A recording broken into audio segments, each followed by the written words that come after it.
All right. Good afternoon, everyone. My name is Rosie Barbera. I use she, her pronouns, and I'm a social worker, but don't blame me, all right? Sam knows this, right? And I teach social work at LaSalle University here in Philadelphia. I also am representing social workers ending poverty together, SWEPT, and I've been participating in the Give Us Back Our Children, and I'm a mother of 2 amazing children, and I'm happy to say that. I recommend that you read the full bios of our panelists. They're on the webpage for the conference.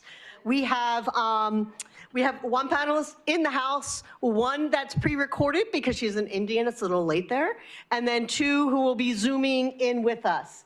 So we're gonna start with Claire Glasman, coming in from London. Is that where you are, Claire? You're in London?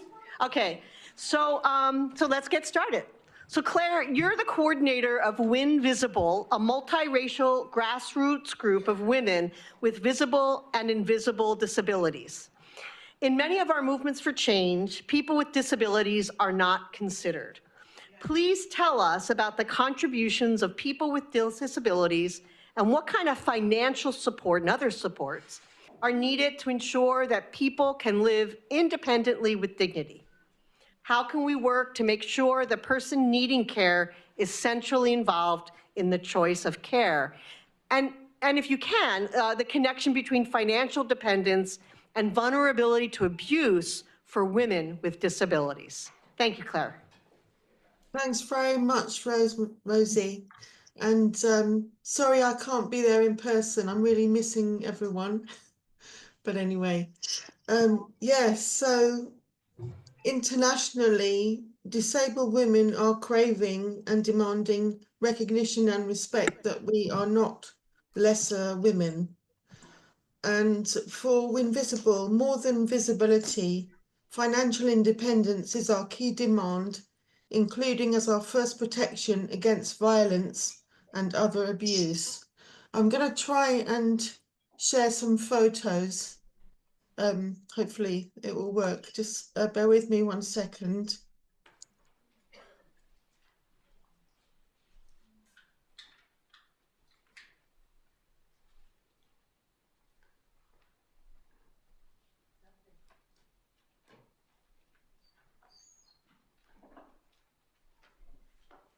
So, yeah, this is some of the women in our group at Parliament Square. And this is a still of a Chinese disabled mother who lost her legs in an accident, and she is using her arms as legs. She's got her hands in sandals.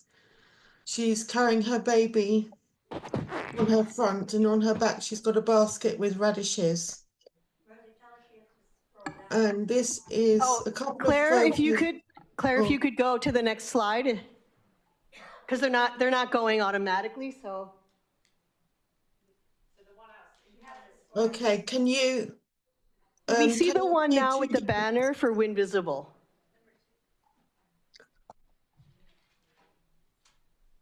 It's on number 1.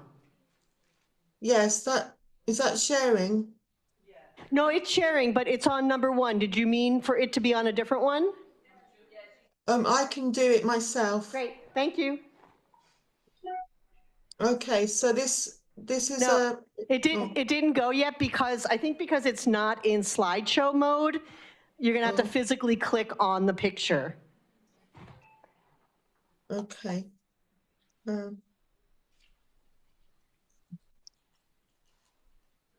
There. Okay. There you go. That's it. So that's it. Sorry, everyone. I'm a bit of a novice. Yeah, so this is a Chinese mum who lost her legs in an accident, who is walking on her arms. She's got her baby on her front, and on her back she's carrying a basket with radishes. And this is 2 different families. There's a Afro-Caribbean wheelchair user mum with her daughter perching on the side of her wheelchair. and a blind mum with 3 children in the park. And this is the banner of the Disabled Mothers' Rights Campaign, which we coordinate, which is helping to break through into the mainstream media on how children's services discriminate against loving mothers of many backgrounds and situations. We're demanding support, not separation, including disability support services for caring responsibilities for our children, which is our legal right. And here we are marching in Parliament Square as part of the disability movement response to the attack from government on our disability benefit rights. We're put down as economically inactive, along with family carers not in wage work. Needing income to survive and for disability costs is called a lifestyle choice by those who want to deprive us. Thousands of disabled people on welfare, disabled mothers and people with mental distress have died after being cut off benefit.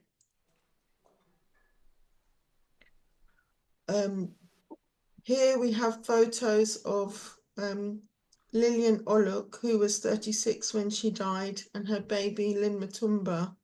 She was applying for asylum in the UK on the grounds of HIV status and disability persecution and was refused. And they starved. And the mum on the right is called Philippa Day, and she committed suicide after being cut off benefit. The government is using helping people into jobs as a smokescreen for sweeping cuts to disability benefits. Some feminists, like the Women's Budget Group, promote employment as liberation from gender roles. They talk about the gender pay gap, which is 13%, but they don't talk about the disabled women's pay gap, which is 35%. They say disability benefit cuts are bad for the economy because more women will be pulled out of wage work to support people who are more dependent after loss of income. As other sisters have said, putting the economy first is top down, not grassroots up. Quitting your job or going part-time to support loved ones is putting people first. But in today's society, the carer-caree relationship is a fraught power relation. We are demanding access,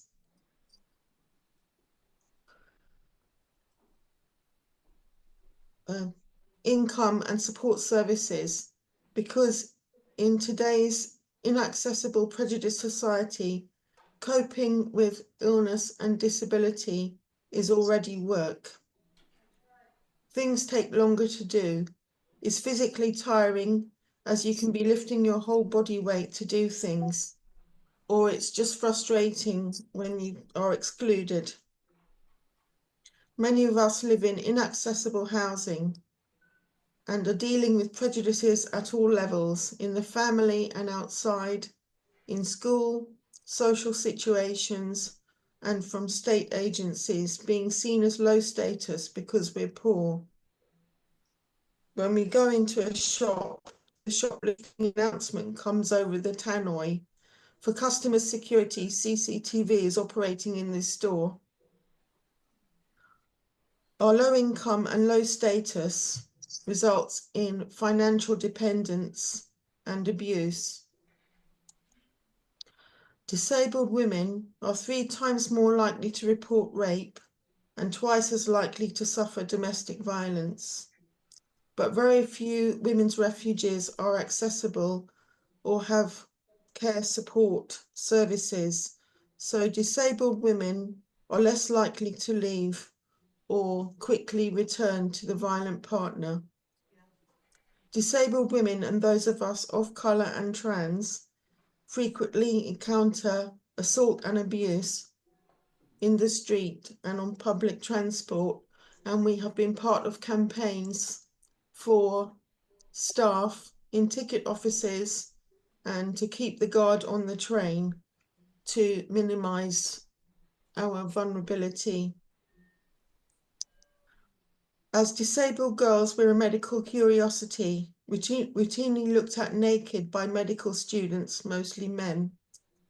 And on a first date, often the first question a man asks us is, can you have normal relations?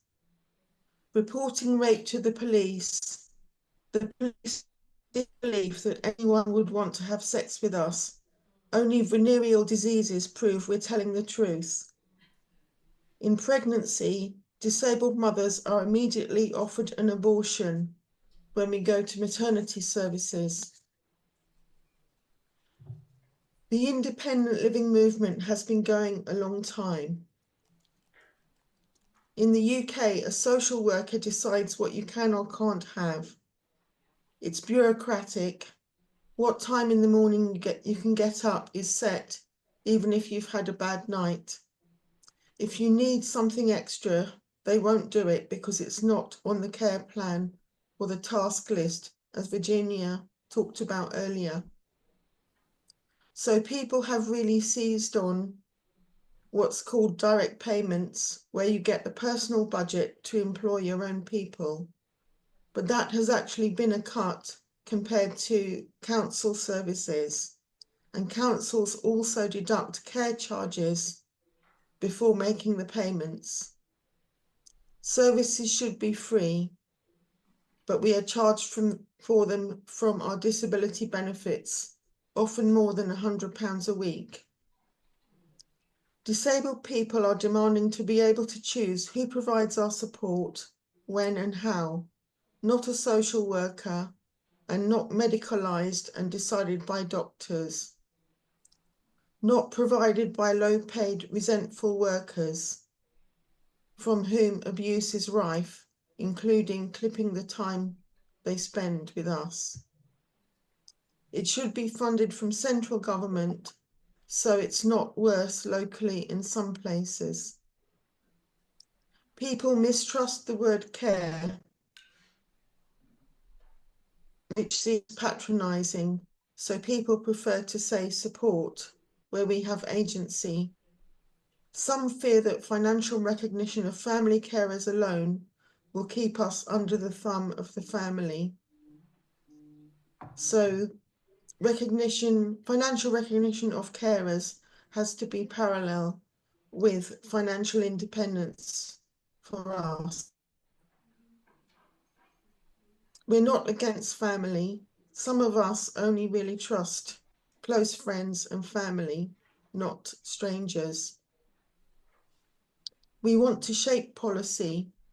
One example is the London Borough of Hammersmith and Fulham, where the local community won free home care, the only place in England to do so.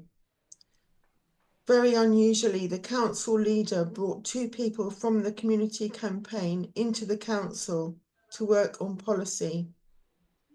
During the pandemic, they contacted each disabled person to find out what they needed. The opposite happened elsewhere. The government deprioritised social care in emergency legislation, and when home care visits stopped, the death rate of people not from COVID on the council home care list doubled or tripled, especially in low-income areas. Spending on institutions and for-profit companies is dominant in childcare, homes for disabled children with so-called challenging behaviour, where restraint and other abuse is rife, in care services, as people have spoken about, and older people's residential homes, where we are dehumanised as a commodity to be used for profit. We say welfare, not warfare. Cuts to disability benefits are estimated to be £9 billion, which the government is proposing, alongside deep poverty on universal credit, but at the same time, the UK government is increasing military spending, which already includes Trident nuclear weapons and submarines costing £59 billion. The Royal Air Force is flying from Cyprus over Gaza, complicit in the Israeli Defense Force bombing children, women, and even hospitals. So we say money for our independent living and for the community, not bombing people. Thank you.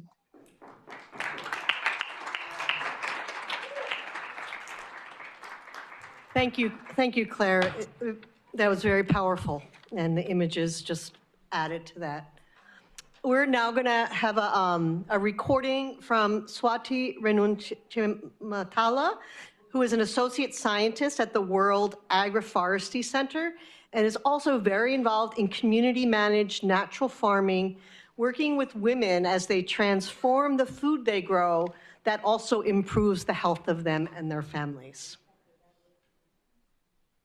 Namaste everyone, I'm Swati and I am sending this recorded message from India.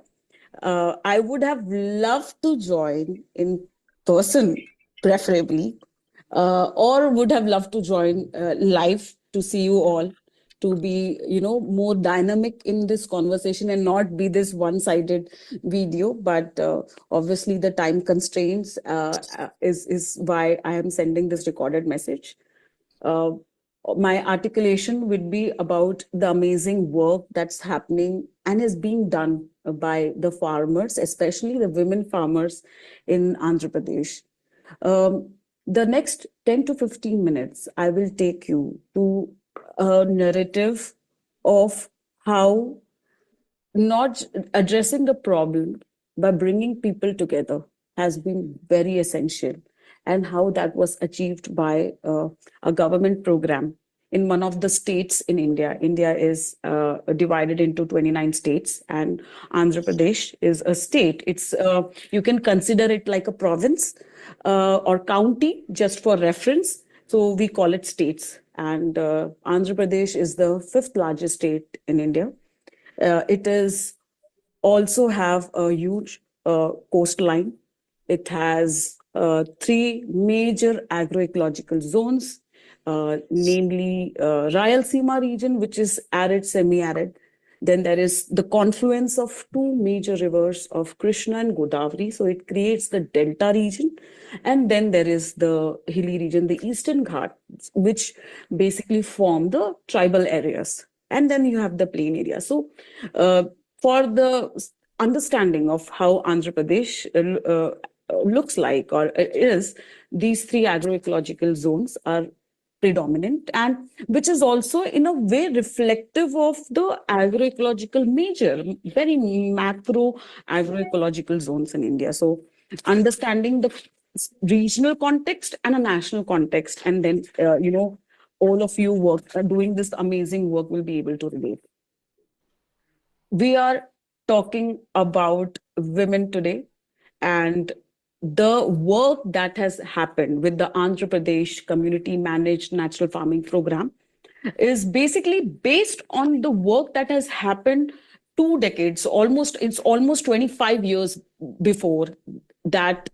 The women, and especially the rural women, were brought together in collectives. I'm very sure that the power of collectives is well known. I am very sure the amazing work done by the Global Women Strikes team or Women at Crossroads, that bringing people together is a force to reckon with. And that is the collective power of bringing rural women together, was what was done in Andhra Pradesh 25 years back. And it's miraculous, to say the least. As a young researcher, I myself am very hesitant to use words that are anecdotal, but yes, it's a miracle of bringing women together for their own, who work towards their transforming their own situation. What we believe is that poor people, they are poor, should not be treated poorly. and India especially has, because of the historical reasons that there is a large amount of population that lives below the poverty lines as well. And 70% of the country is based on agriculture as livelihood. So, and obviously, in this hierarchical or hegemonized system, women and especially rural women are marginalized, are on the fringes, are not part of the mainstream. And also to add to this, because it's a agriculture dominant country still, irrespective of the global software powers, the soft power, India is still predominantly agri-based livelihood system. Women are invisible force. Rural women are invisible force in the agriculture system. And that's why we say that women do maximum agriculture work, though they are not reckoned as farmers, though they are not reckoned as not just caregivers at their house, they are not reckoned as caregivers of their farms, that they beautifully tend the soil. They are the one who do that seeding. They are the one that do the tilling. Women are the ones who do the, harvesting. They take care of the crops as well. So, this is a constant conversation that we have been having with Selma, Nina, Solvik, and others over the years, that when we talk about care income, the care income is not only giving or caring for a family, it's also caring for the soil, for the land, for the biodiversity and ecosystems, that women play such a major role. And that is also something that that also should become part of the care income narrative to the world that we are talking about. So that work of rural women collectivizing has been the foundation on which in 2016-17 is when the government of Andhra Pradesh built or layered the natural farming program. Why we are talking about natural farming? We have living in a generation, we have grown, especially somebody like me born in the 80s, we have grown understanding agriculture that only putting chemicals in the soil, fertilizers and pesticides is how crops can be grown. But I think the last decade, and in fact COVID and all these new age diseases are teaching us that let food dye be medicine is becoming that we are taking more medicines than we are taking food. So it's very crucial for us to change the food systems. And this is not just a personal health, it is also talking about planetary health. We are conversing this today in the day and age of climate change. We are talking this today in the day of global warming. How do we really find solution? And food systems contribute 35% of the global greenhouse gases. So while it is the victim, it is also the cause.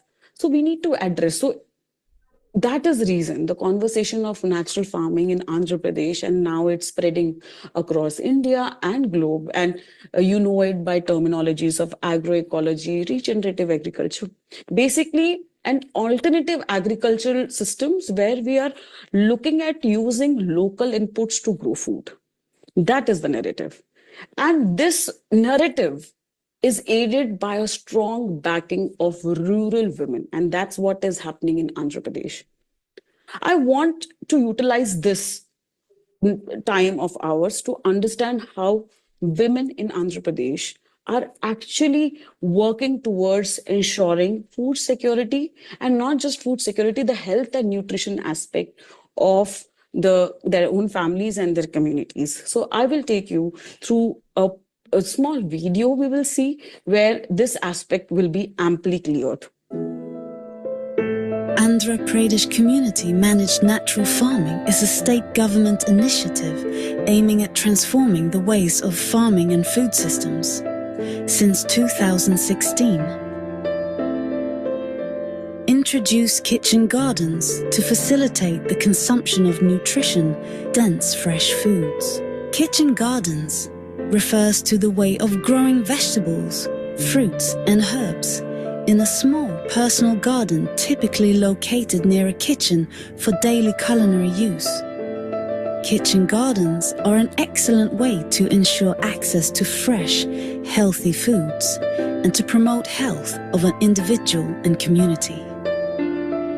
Women in the program are frontline warriors, fighting against the adverse effects of chemical farming on public health and climate. APCNF prioritized health and nutrition of women, children, and community. Farmer Nutrition School to educate women about the need for change in consumption behavior. Counsellors take regular home visits and bring awareness over the need for change in consumption patterns. Food Basket is making the foods grown in a community available to all, ensuring local consumption of chemical-free, nutritious, and vitamins-rich foods. Pregnancy టైంలో blood తక్కువ ఉంది నాకు 7 points ఉన్న blood madam గారు చెప్పిన tips వల్ల blood improve అయ్యి 9.4 gram పెరిగింది. న్యూట్రీ గార్డెన్ కి ముందు చాలా హెల్త్ ప్రాబ్లమ్స్ ఉన్నాయి, బట్ ఇప్పుడు న్యూట్రీ గార్డెన్ వేసుకున్న తర్వాత చాలా వరకు హెల్త్ బెటర్ అయింది. ఈ ప్రకృతి వ్యవసాయం ఫుడ్ తినడం వల్ల నాకు ఒంట్లో ఆరోగ్యం బాగా వచ్చింది. మేము ఏ కెమికల్ లేకుండా ఈ ప్రకృతి వ్యవసాయం పద్ధతుల్లోనే కూరగాయలు పండించుకోవటానికి గల కారణాలు ఆరోగ్యవంతంగా ఉండాలి, మనం బాగుండాలి, మన కుటుంబం బాగుండాలి, మన పక్కనోళ్ళు బాగుండాలి అన్న ఉద్దేశంతో మేము ఈ పద్ధతులు చేపట్టాం. మాకు ఏ అవసరాలు ఉన్నాయో అవన్నీ అవసరాలు ఆ కిచెన్ గార్డెన్ ద్వారా తీరుతాయి మాకు. The nutrition aspect of the program is to ensure food security and good health and nutrition and immunity to their families. And in India especially, and I'm very sure these are the cases in majority of the global south countries, is that in a household, the nutrition aspect is so skewed. So the best protein availability goes to the male members or the children, and then women are the one who eats in the last.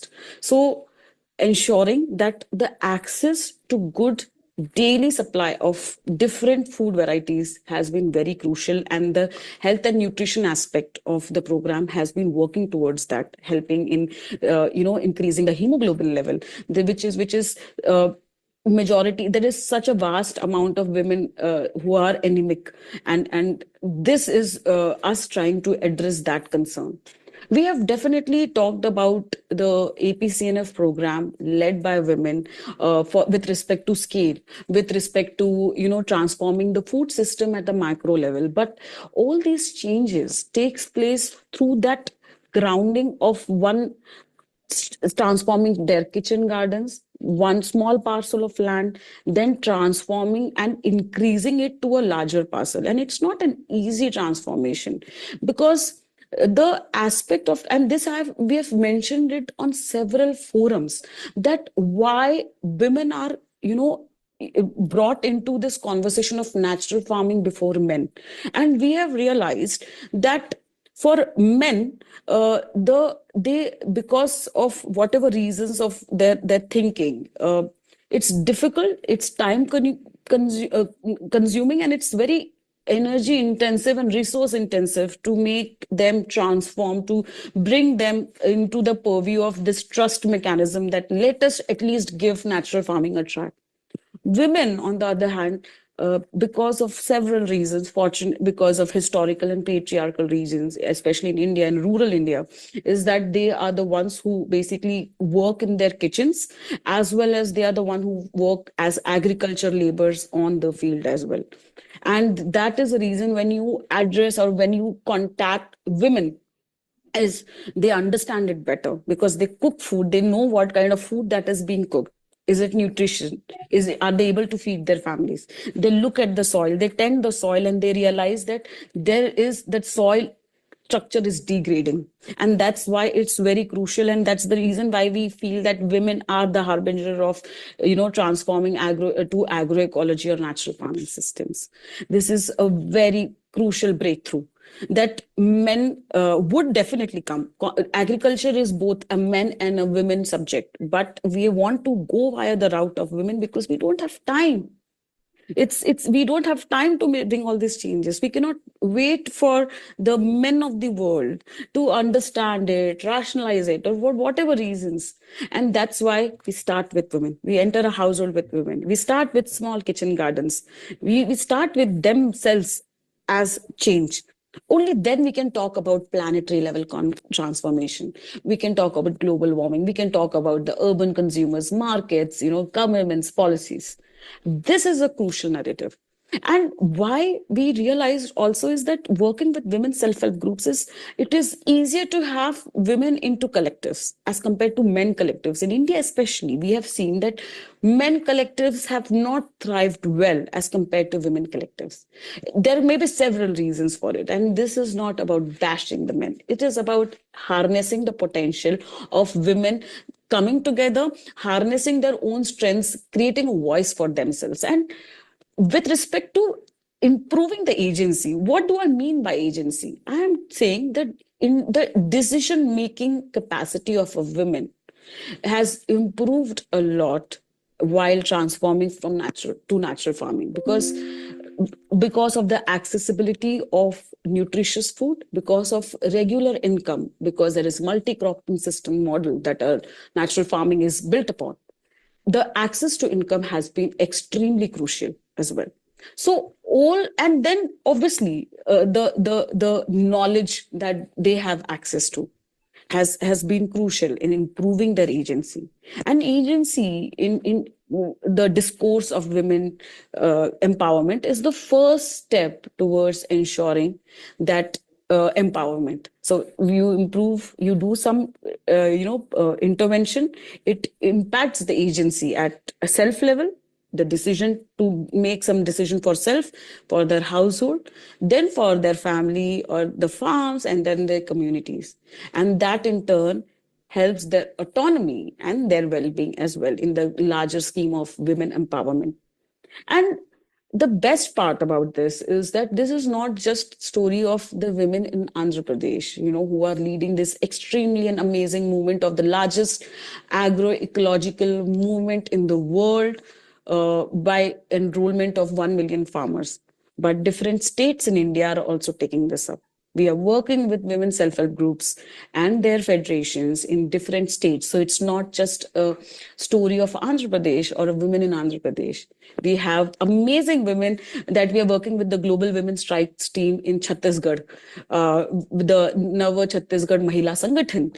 And we are working with them, who are also our pioneers with the tribal women and the amazing women of Chhattisgarh. We are working in MP. We are working with 13 other states in India. And then it is not restricted only till India. We are also working in countries like Zambia and Indonesia, and other countries are also in pipeline. The breakthrough here is that we work with the one who is tending to the soil. We have a lot of conversation around, we should be doing this and that, there has to be policy. But these are all talks and narrative, and those will fail until you do not bring all those into actions. And that is what we have been able to achieve in Andhra Pradesh. And with this, there is a lot more to speak, but the narrative around care income was about the fact that can we acknowledge that the role of rural women into not just providing for their families, but also contributing toward this larger, scheme, conversation of global warming by making that small effort and change, which is what is going to save us all. So care income for women, not in the household level. I feel that the care income of the women when they tend to their soil, their farms, and all will be saving all of us from this precarious global warming and climate change is extremely crucial. And with that, I stop here. And so much love to all of you amazing women. I hope I was able to really bring out this narrative, and much love to you all. Namaste.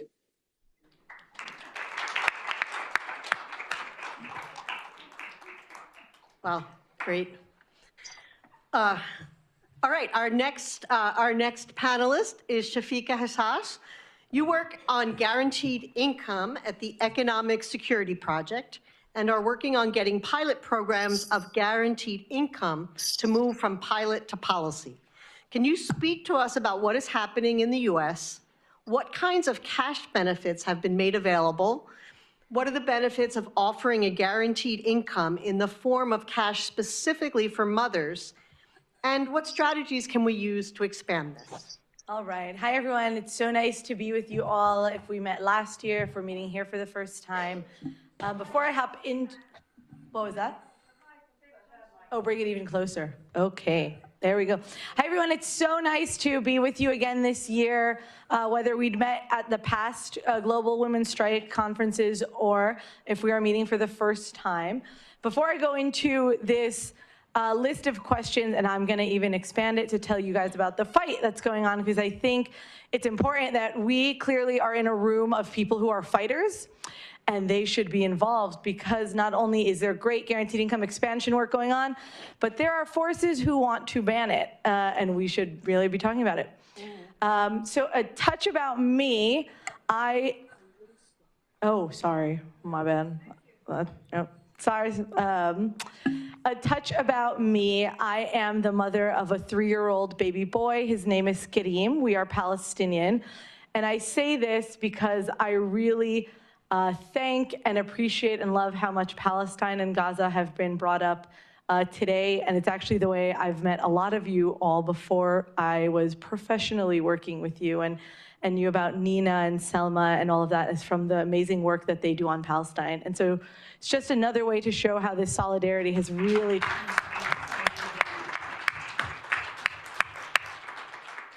So before I go into what kind of policies we've won, I think it's really important to at least acknowledge some of the fundamental pilots that have underpinned these policy wins, especially for mothers, for carers.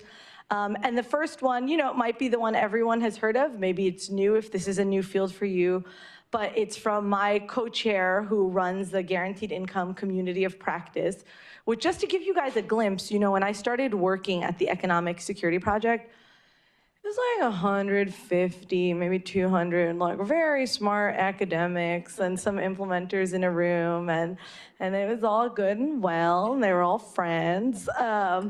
And it is now about 1,500 people, 1,500 organizations, I should say, in 38 states where there are pilots, and then about 43 states where people are, you know, wanting to run pilots. So it, you know, is not just this kind of blue state paradigm and whatnot. People want cash in their pockets, and they want to fight for it.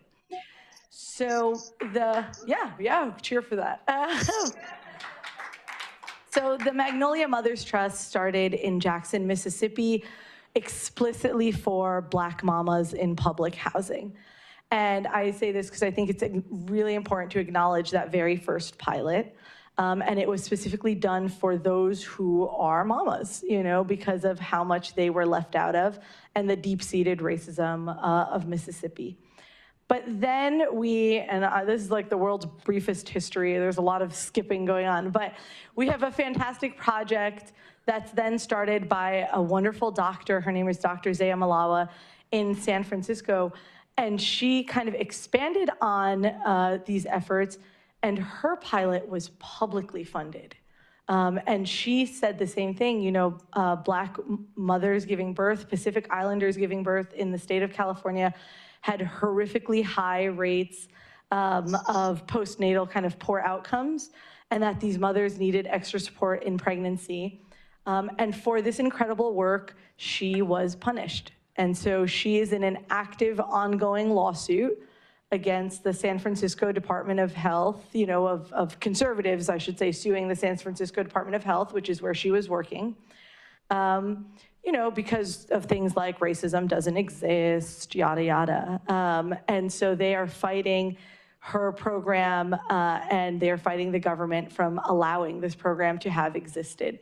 And that's something that still is going on to this day. I mean, we're talking, often when we talk about history, we're telling a story from like the 80s. We're talking about, like, you know, from a year ago. But But that's been a fantastic pilot that still exists and has even expanded into other parts of California, like Los Angeles, and is now using really explicit health outcomes to still support Black and Pacific Islander moms who have huge rates of health disparities in the state of California.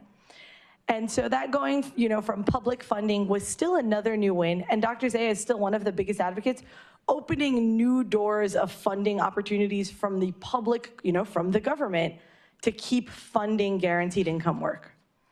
So, we pivot. I'm giving these examples out of order a bit, but we pivot to show where there are wins.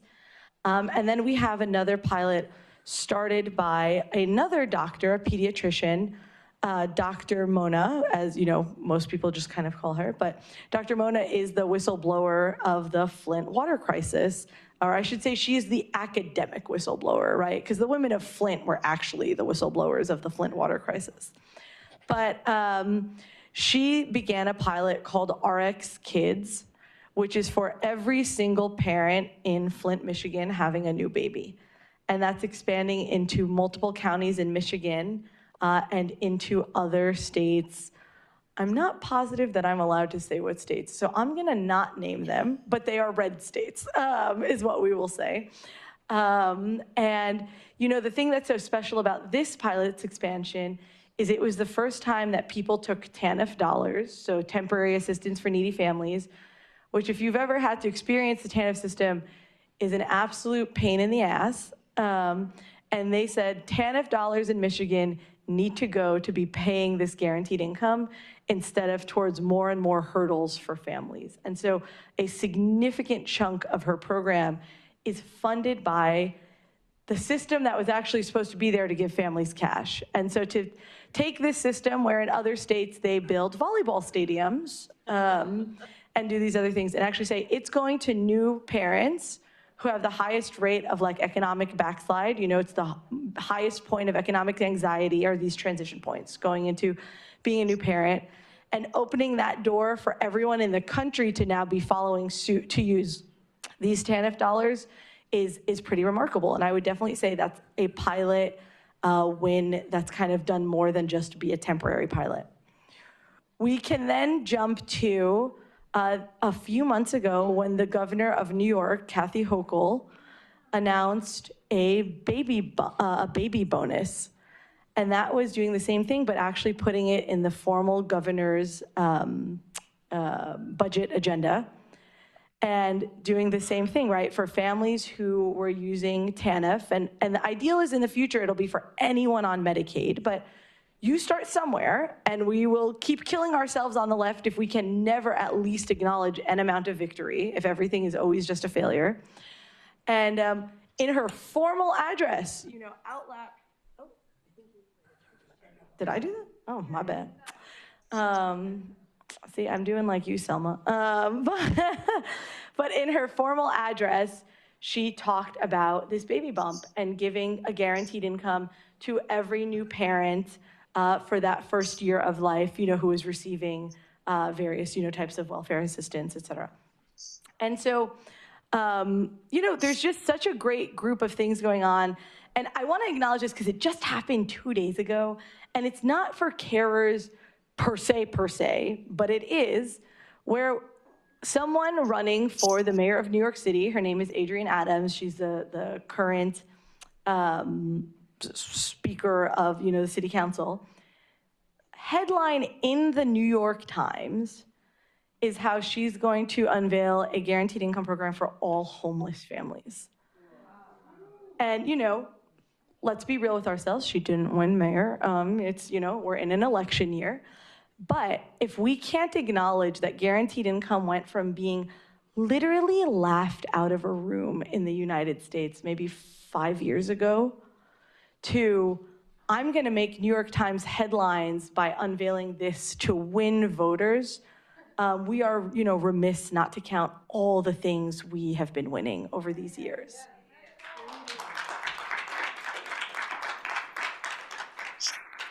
So some other, fantastic care work that's been going on with guaranteed income that, yes, it hasn't resulted in policy yet, But you cannot have these things without these pilots really blowing the doors open on innovation. And so I just want to name a couple others that I love.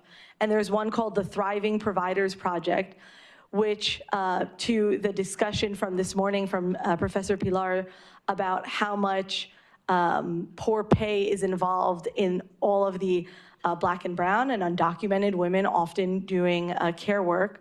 This is giving a guaranteed income to in-home daycare providers, because they are often the backbone of a community even being able to support itself. And so it's showing how in giving these care providers a guaranteed income, you are creating a huge community ripple effect. Another pilot, and this one I think is special because of how much talking and discussion today was around the child welfare system.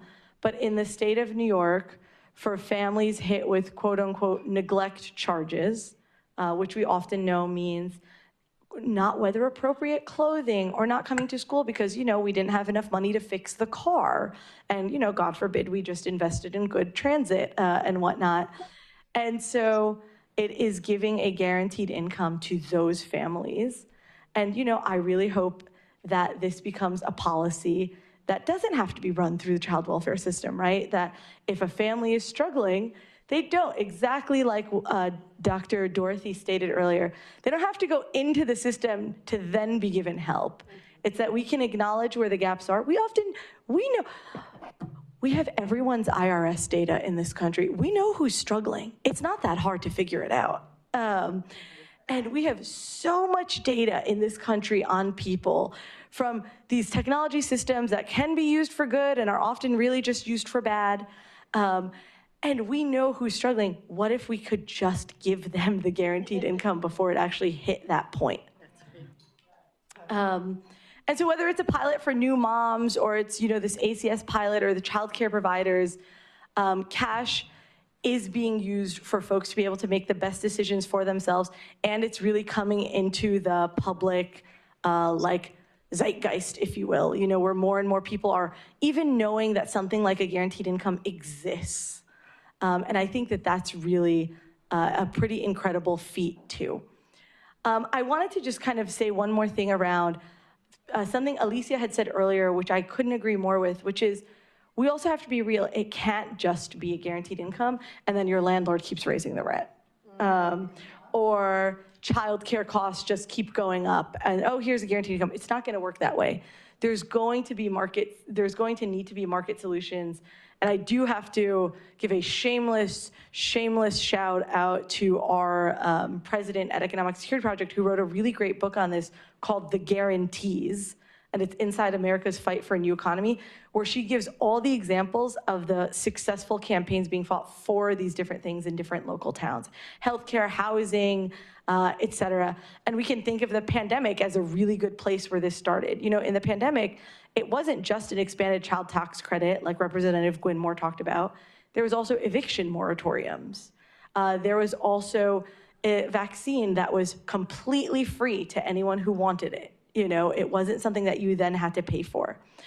But I say all this to say I couldn't agree more. Markets are so important. But what I definitely do not want and want to be really clear about is that then we have 1,000,001 programs. Apply here if your car is broken. Apply here if you need new work clothes.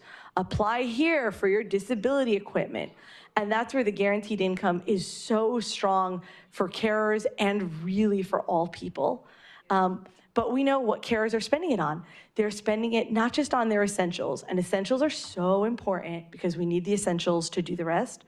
But I love seeing that carers spent it on letting their kids join travel soccer, taking swimming lessons, playing an instrument. There was this article a couple years ago about a mom, and I believe she was in Washington, D.C., and she talked about spending her guaranteed income on taking the kids to Disney. And Jesus Christ, if this woman wasn't skewered by everyone. I would love to sit here and be like, she was skewered by Trump supporters. No, she was skewered by everyone. Because God forbid a person who isn't rich gets to take their kids on vacation. You know, and oh, she's a poor mother making bad choices, wasted that money. Why is giving your children the, like, quote unquote, taking them to the quote unquote happiest place on earth, her being a bad mom? But I say this because it's so important to name that liberals let us down with this. Even progressives in this movement were like, oh shit, she didn't have media training. Probably true, because the poor woman didn't know she would then get harassed and harmed, and that's terrible. But that shouldn't have been the takeaway. That's right. So I kind of want to end with something a little different, and I said we were going to talk about the fight we're in, and I do really want to talk about that, because I think the fight to even keep what we've been building, what I've been sharing with you, is important to know about. And so one of the ways that this fight is coming up is in these, literally, guaranteed income doesn't even fully exist as a government program, but this group called the Foundation for Government Accountability is already putting out anti-guaranteed income legislation in many, many states. And well, no, it's anti-guaranteed income legislation, so boo, you know? And this group who hates guaranteed income, who wants to ban it before it's really even like taken off fully, is the same group who wants child labor to come back to fill in the gaps of undocumented people being deported. And that's one of their policies they fight for, is that that child labor is too strict, we need to redo it, you know. And so this week alone, they filed bills in Wisconsin, Tennessee, and North Carolina. And Wisconsin, they've got a lot of gall because they did this already and they lost, they were vetoed, and they're trying it again. So if you're here from these states, I'm looking at the crowd I heard was here from Milwaukee. We should absolutely chat about this more and talk about getting involved in this fight. But there are people doing a really great job fighting it. And one of the ones I'm super excited about, I've been working very closely with, is folks in Texas. And there's this fantastic Texas cash table that's been formed. It has the policy folks, because you're gonna need them. I'm not a lawyer. I can't write policy. I will, you'll be disappointed in me. So you're gonna need your policy folks. You're gonna need those pilot partners. You're gonna need your grassroots.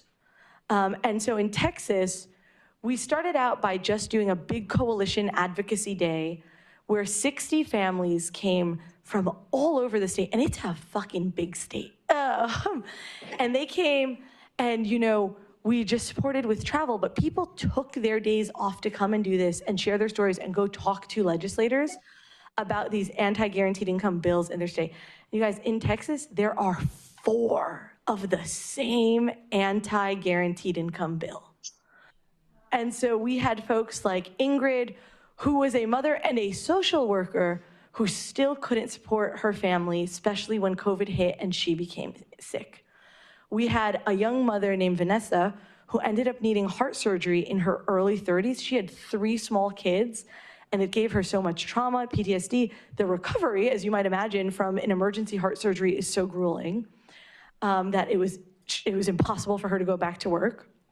We had a Burmese man who I believe was in his 70s, but is still the predominant caretaker of his disabled adult son. And in these states, they're doing these bills and they're like, no, we don't want to ban guaranteed income. We just want to ban it if you don't work, because caretaking to them isn't work. And so it was just, it's just the way it works. You don't get to pick your house hearing or anything. But not that long after we had this big advocacy day, the hearing on this bill, the first hearing had come up. And the representative who's, really pushing it, a mother herself who was late to the hearing because her children were off of school and she needed to take care of them, but she's the one pushing this bill. She started her testimony talking about how guaranteed income programs just make people lazy and entitled, and, you know, oh, that's why we have to ban them.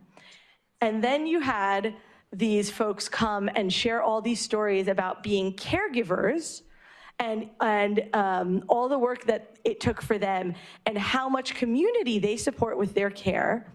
And then she, you know, at the end of the hearing, the House representative who's, you know, trying to ban guaranteed income, you know, sheds these like fake tears, and she's like, oh my God, these were heart-wrenching, beautiful stories. But this should be for charity, not for government. Sorry, you know. So it changed. It went from everyone's lazy to no, it should be for charity, not for government, because you guys actually do work really hard. The next week was the next hearing, and that week there was very little about being lazy or about charity. And suddenly they were talking about, oh, it's just about data privacy, and we don't want people to have their data violated. It's not about banning. It's, you know, guaranteed income maybe is good, but it's all about the data.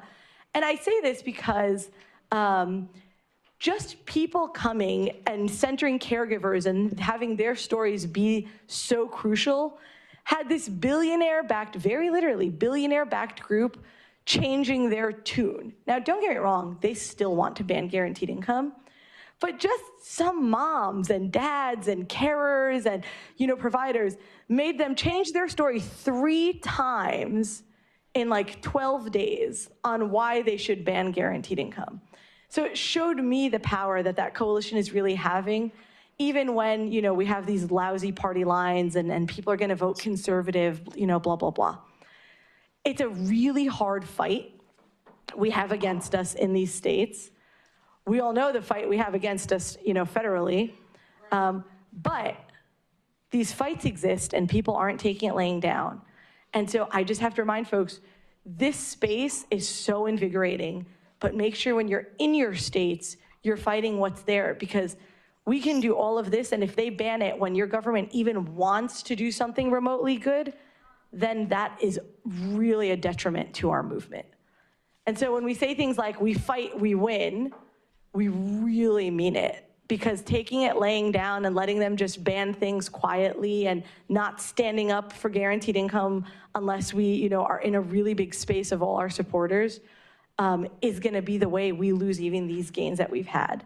And I'm super excited to keep these gains, to keep fighting for an expanded child tax credit, to keep fighting for guaranteed income programs to be made more permanent in more states. And I'm excited to do that with all of you guys. Thanks so much. Yeah, that was great. That's a lot of good programs and a lot for us to build from. So last but not least, we have Margaret Prescod, who is the co-founder of Black Women for Wages for Housework, a coordinator of women of color in the Global Women's Strike, the Sojourner Truth Radio, and so much more. And she's been a leader in the movement to recognize care work as essential in our society. So tell us a bit about the movement, the issues like cuts to welfare, and how when welfare was cut, the family policing system budget increased by 20,000%, and how programs like the expanded tax credit, the earned income tax credit, connect to ending women's poverty. Take it away, Margaret, thanks. All righty, thank you so much. And I'll have to say, I've been listening today and it's just been wonderful. I'm learning a lot and really invigorating, and I'm really devastated not to be able to be with all of you. I was very much looking forward to it. Now, there is more to organizing for care income, which is the title of this panel, in various forms and can be covered now. It is important to note that a care income, although she didn't quite call it a care income, was put forward by Johnny Tillman, a Black woman from Watts, California, a mom and a grandma, who was president of the National Welfare Rights Organization back in 1965. Selma James quoted her in her opening remarks of this conference. So go back and listen again to what Selma had to say.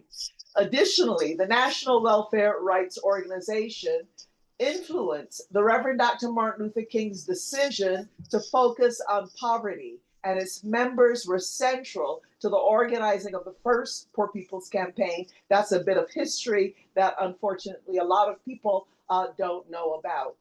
As a young teacher in Ocean Hill, Brownsville, Brooklyn, I was trained by welfare mothers who were key to both the community control of schools in New York City, but also to the open admissions program to the City University of New York. It was therefore no accident that when Black women first got involved in the Wages for Housework campaign, we worked with what was then the New York Wages for Housework Committee to organize a conference on welfare. And indeed, it was the work we were doing as Black women that drew Black women on welfare from Ocean Hill, Brownsville, and elsewhere to that conference. We then went on to found Black Women for Wages for Housework. And we campaigned at Queens College and the City University of New York for moms on welfare to have access to student grants as well as welfare without either being cut. It established a precedent. Needless to say, a lot of organizing went into that. We further participated in the first congressionally mandated conference on women, where along with welfare rights leaders that Emily Kalashi mentioned in her talk earlier, Beulah Saunders, Johnny Tillman, Frankie Jeter, I also have to lift up Christine Marsden out of Washington State, and others, we beat back the proposed workfare resolution the conference was expected to rubber stamp, and we replaced it with a resolution that not only opposed work requirements or workfare, but also for mothers receiving welfare, having the dignity of it being called a wage. And Phoebe, who helped to organize this conference, thank you, Phoebe, always reminds us that we held off workfare and work requirements for 2 decades. It took them 2 decades to undo what we did in Houston. Now, I want to mention something about this. We won this resolution because we were able to win the support of white women from what today we call red states, from conservative states. They saw their interest in our argument that every mother is a working mother, including single mothers on welfare. Now, this happened not because we went initially and approached them and started lobbying them, but actually it was a result of conversations with members of these Southern delegations who actually first approached me because I was wearing an apron that said, every mother's a working mother, and they wanted to find out what all of that was about. And when the resolution came to the floor, they all stood up and voted for it, much to the shock and surprise of many who were there. We then, like Malcolm X had charged the movement for change, we took our case to the United Nations. So we took advantage of the UN Decade for Women, 1985 to 1995, to make our case. The US Conference on Houston was the first salvo. The second was at the 1980 UN Women's Conference in Copenhagen, where we fought for paragraph 103, a description of paragraph 103 in a paper by Fanboulay entitled The UN Decade for Women, an Offer We Couldn't Refuse. I think some of that is in one of the anthologies of Selma James. It stated in the program for action, and Fanboulay said, it carried forward the demand raised in Mexico on recognition of the unremunerated work women do, with 2 important changes. First, it aimed to count in the gross national product women's work in the home, on the farm, and in other fields, which was invisible without remuneration or quantification. Second, the term workers was to be redefined to include women who do this invisible work. Now, it wasn't passed, but Fanboulay said it had a unifying impact among many diverse groups at the forum, which is true. I was there, several others of us who are at this event today were there.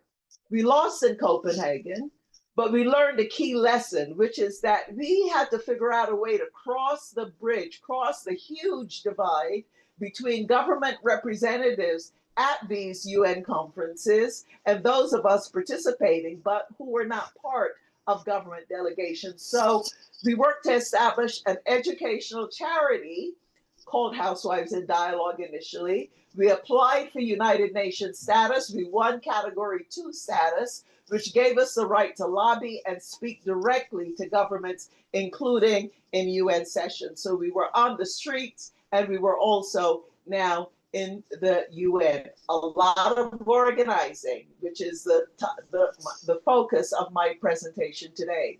Now, with that power, and the fact that from the start of the Wages for Housework campaign, its founder, Selma James, insisted that we be an international. So what did we do? We issued a global campaign entitled Women Count Women's Work, including a petition with that title. So by the time of the next UN conference on women, which was held in Nairobi, Kenya in 1985, we had already managed to make some headway in gathering international support. We also found that at the conference, our table was consistently swamped by African women who wanted to learn more about this campaign, considering how much unwaged work, including on the land, is done by women across the continent. We won a resolution from governments in Nairobi. It didn't go as far as we wanted, but we won, although it was opposed by the United States, but it was put forward by some countries from the global south, including Sierra Leone.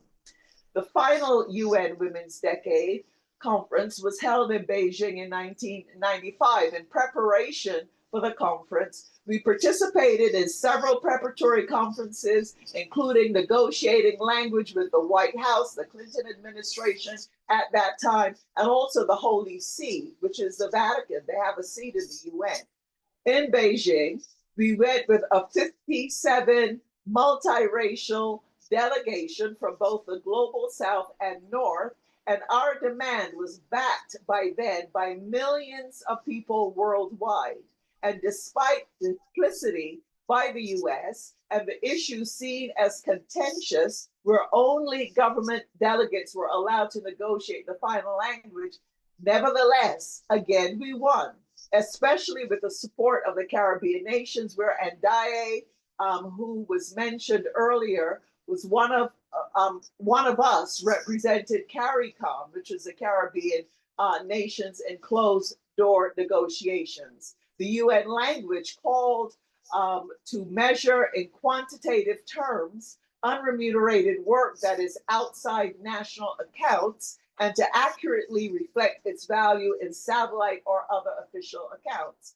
Now, we also did a few things along the way. I'm leaving so much out, but you could imagine the amount of organizing that had to happen locally, nationally, and internationally for any of this to take place. We also did a few things like opposing welfare reform, including disrupting a Senate Finance Committee hearing, demanding that we be allowed to testify, and we did testify after that disruption.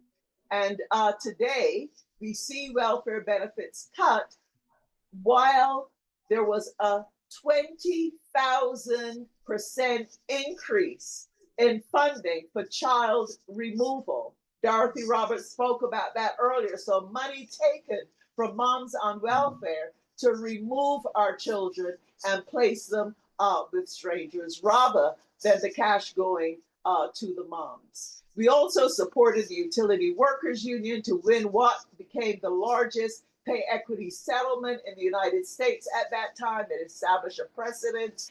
And also, we pressing for the introduction of the Unremunerated Work Act in Congress, which didn't pass, but it got bipartisan support, and it resulted in the Bureau of Labor Statistics doing time use surveys, including caregiving work and simultaneous tasks. A lot of academics, a lot of researchers are looking into the time use surveys, and they have no idea that it was a grassroots movement that really pushed for this to be happening as a result of the Unremunerated Work Act. The resolution that we won in Nairobi is now included in the UN Sustainable Development Goals.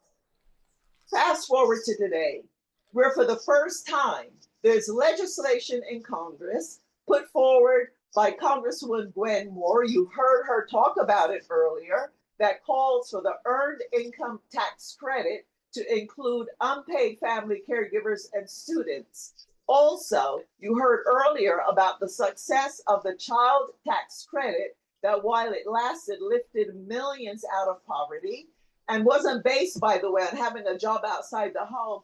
And importantly, it was paid monthly and it included immigrant families with tax ID numbers, ITIN numbers. However, as you heard, despite its success, and perhaps because of it, the non-refundable child tax credit was not extended, but it was introduced this year by Congresswoman DeLauro, and I'll have to say she has fought for this child tax credit for over 2 decades, a congresswoman out of Connecticut.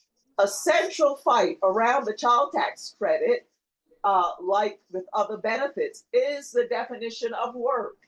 The right, they're pressing for work requirements to receive the child tax credit, as well as other benefits, even Medicaid.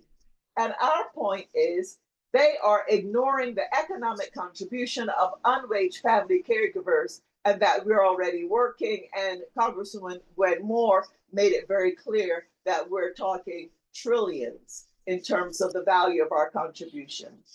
And finally, just this week, though, an alternate earned income tax credit bill was introduced into Congress that does not include the language on unpaid family caregivers that is in Congresswoman Moore's bill, or funding for students as well.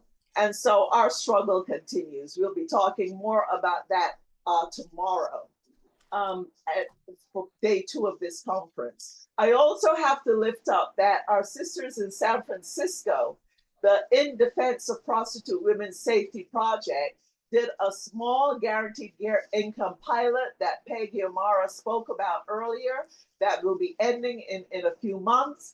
But all data points to the reality that direct cash is the best way to alleviate poverty. And we're saying we want direct cash to both alleviate poverty and to reflect the unwaged work of family caregivers. And by the way, we want that direct cash on top of welfare and other benefits, not a replacement. For those of you who are attending the conference tomorrow, you're going to hear a lot more about this. And all of you, as Phoebe said earlier, will be able to be part of in-depth discussions on the EITC, on the child tax credit, on the guaranteed care income, including giving input on campaigns to press forward on these initiatives, moving from pilot to policy and more. We invite your participation. We need your active support.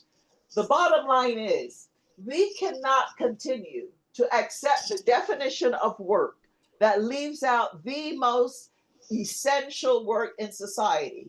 To do as such will allow the lie that moms, grandmas, and others doing family caregiving work are not working and therefore don't deserve cash and other supports, and allow the wage and unwaged to be used one against the other so that the exploitation of all of us can continue. And I'll have to say, this is a struggle that's going on even with people in the guaranteed income movement who are supporting the child tax credit, that we're saying you cannot leave out the fact that caregiving is work, because again and again, we're going to be facing this issue when it comes to direct cash or any other programs that will benefit us. I also just want to say in summation, I'm ending now, that Selma James in the book Sex, Race, and Class, I hope you will read it. She said, "We have learned from bitter experience that nothing unified and revolutionary will be formed until each section of the exploited will have made its own autonomous power felt."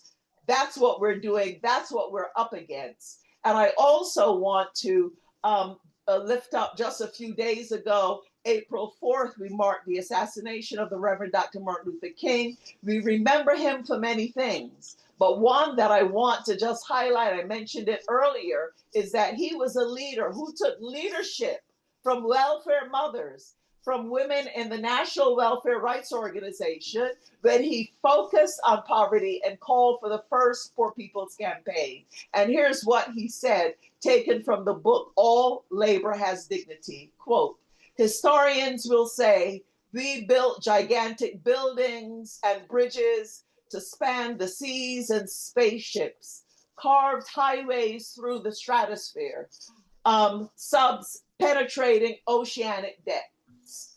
Even though you have done all of that, those of us who were hungry, you fed them not. Those of us who were naked, you clothed us not. The children of my sons and daughters were in need of economic security, and you did not provide it for them. So you cannot enter what Dr. King called the kingdom of greatness. If you do it to the least of these, you do it to me.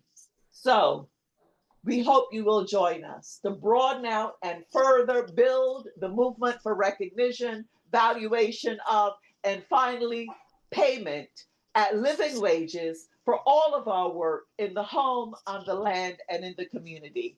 Thank you very much.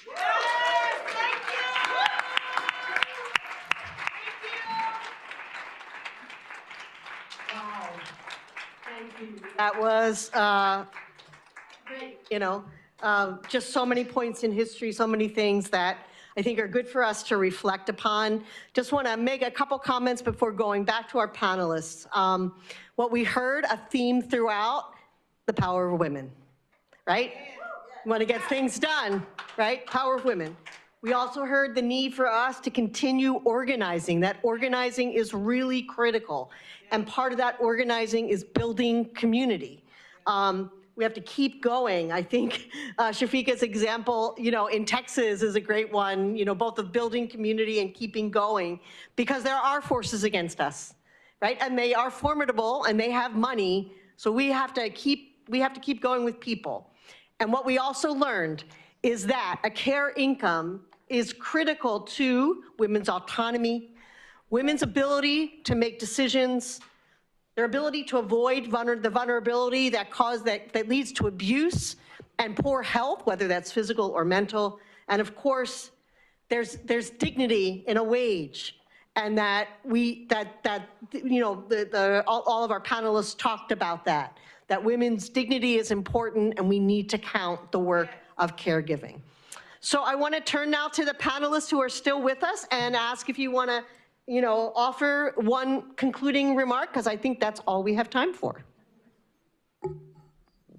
Claire, do you want to start?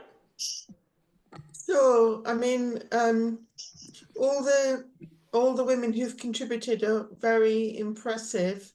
I think the thing is, let's keep talking, let's keep the dialogue going, because we each have our own cases to make. That is so true, yes. Let's keep talking, let's keep working together. And that's what it takes, right? We have to do this together. Shafeka. So there's something I'd read recently. I'm not going to quote it directly. It was just kind of a funny take in an article. And it was conservatives who were saying that all of the great work that folks are doing, whether it be on cash or supporting our neighbors from being deported, et cetera, they're like, oh, these are nefarious, things they're doing. They do things like give each other rides and bring them places, and they help each other make their, materials. And they're using these, systems to bring people. And, they were trying to say this in a way of like, this is so nefarious that people bring each other, get each other rides so that they can go and testify. And, they'll try and give money and raise money for one another, et cetera. And I was like, yeah, that's literally the point. It's the point is that people are organizing with one another to win things. Yeah. And if there's one, takeaway I've really learned in the fight, in fighting against those who want to make sure that we can never have a guaranteed income, it's very literally that they only have their billionaire backers And they, like, what I have never seen in a state that's trying to ban guaranteed income is a big group of families coming and saying, yes, we hate it. In Texas, it is only their 2 lobbyists, but they do have their billions, and that is true. And those billions pay a lot of people. But in no states where these bans have happened, have they even had conservative white people coming out to support them. And that, to me, is really hopeful. Yes. Because the only groups who have ever turned out people, and they try to say, like, oh, it's because they have these big, you know, folks backing them up. I'm like, you have that. And these tiny grassroots organizations and these pilots who are always struggling to even stay afloat are the ones who can bring 20 families in 2 days' notice, who take off work or who aren't working but try and find childcare for their kids or whatever it is to go and testify or rally at the Capitol, and they can never bring anyone. And that's, you know, the real power in making sure that you're getting involved. And that is how we keep getting the wins in budgets, in our state budgets, and how those, you know, become eventually the federal wins that we want to have. Yes, that's so important. The importance of solidarity, of being there for one another, working together. Margaret. Yeah, and from the bottom up, Shafeka, absolutely. And one thing I wanted to mention also, I'm an immigrant, you know, from the Caribbean.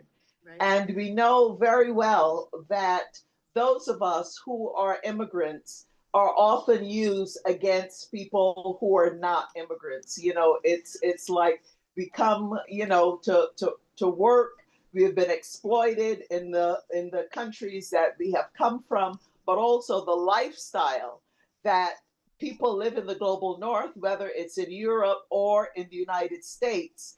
A lot of that is work that has been done, whether it's in Central America, Latin America, the Caribbean, Africa, etc. We all know that. And that's not to take anything away from the working class in those countries that helped, you know, to build those countries up. So I did want to mention that when we talk about redefining work and looking at who's productive and who is not, we have to include people in the global south. We're not charity cases. We contribute a tremendous amount to the global economy. So we're not beggars at the gate of Europe. We're not beggars at the gate in the United States. And in fact, the border, certainly here in the US, have crossed us.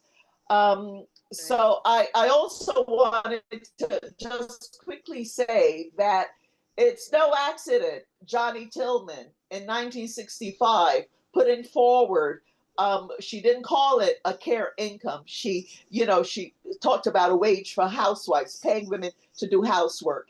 It's no accident that also the welfare rights movement was never acknowledged by the mainstream feminist movement. Selma mentioned this earlier as a women's movement. And because they didn't do that, they took no leadership from that movement that was demanding money for mothers, and instead they went for careers only. And as a result, they have screwed all of us, including the people who are in careers.